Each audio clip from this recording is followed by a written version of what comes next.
Hello everybody. Welcome to Game 7 of the World Championship match between Zukertort and Steinitz. Game 6, Steinitz won. It was a nice game, but this is one I really want to show you because the story of this match to me was the isolated pawn. It's the 1800s. The theory of isolated pawn play was not completely developed yet. However, you had multiple games in this match where Steinitz was playing against an isolated pawn. And I gotta be honest, I think he played quite well. So what is one of the keys when you're facing an isolated pawn? Well, first, pause the video, try to figure out what you would do here for black. Alright, so one of the keys when you're facing the isolated pawn is to kind of blockade the square in front of it.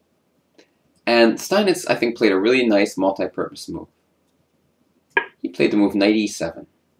This move does a few things. Number one, activates this bishop. Potentially it could come to c6 later. Number two, knight f5 is in the cards. Number three, it could come to d5. This knight just has so many great places to go from here. And I just really like that move. It showed a strong understanding of these types of positions, which is cool because there wasn't much written about, there was no information about these positions. He kind of had to figure it out on his own. So queen d2 was played, which is a little suspicious because it puts the queen on the same file as the rook. Bishop g5, knight f5, and now white plays a typical Zukertort move, a very overly aggressive move. And now black to play. What would you do here?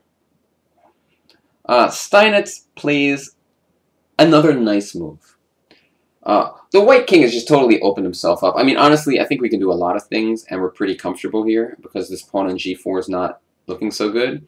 But Steinitz plays a very aggressive, nice move. Knight takes d4. And after knight takes, e5. And now the position's starting to open up, and white really wishes this pawn could go back to g2. White played knight d5. Black took. White took. Black took this knight, and now if you look at the position, black is up a pawn for the moment. However, white can recapture this pawn. Although this was not the greatest move. Because after, well, actually it was okay, but after knight takes, you know, I think, I remember there's a better move. I think white should just go rook e1. If I recall correctly, and defend that way. But black still has some edge, if I'm not mistaken. But instead, he went rook takes, knight takes. The bishop's now open up on the rook. Bishop takes. Bishop takes. I totally lied. He went, he didn't do that. He went rook takes, bishop takes. And now black played a nice move, aggressively playing queen to e2. White played h3. And now, honestly, black should just capture this pawn. Instead, he played h6, which is a slight inaccuracy. And white should have played bishop e3. And after bishop takes, queen to b1.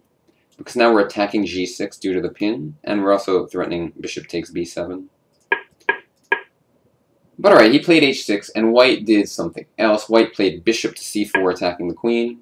And after queen f3... Now if the bishop moves away, bishop c6 is going to be huge trouble on this diagonal.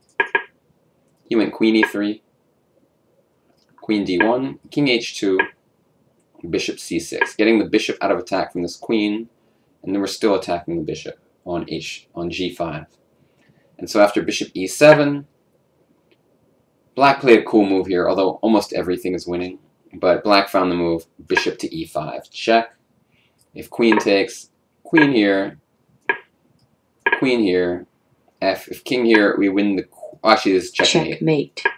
And if king h4, g5. I'm totally lying. It's not g5. It's queen f2. Now g5. Distracting the king from the queen. And we win the queen. So kind of a cool move. And after bishop e5, f4 was played. He just played bishop takes f4.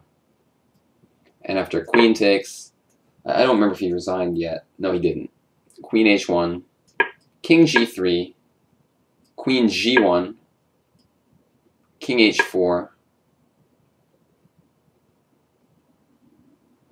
What? Oh, and then queen e1. And the idea is after queen g3, again g5. So a very nice game from Steinitz against the isolated pawn. He kind of put all his pieces on the right squares. Zukertort opened his king up when he really shouldn't, and he got punished for it. So thank you for watching, and Steinitz now pulls to within 1 game in this match. It's a 4-3 score after this one. See you next time. Bye-bye.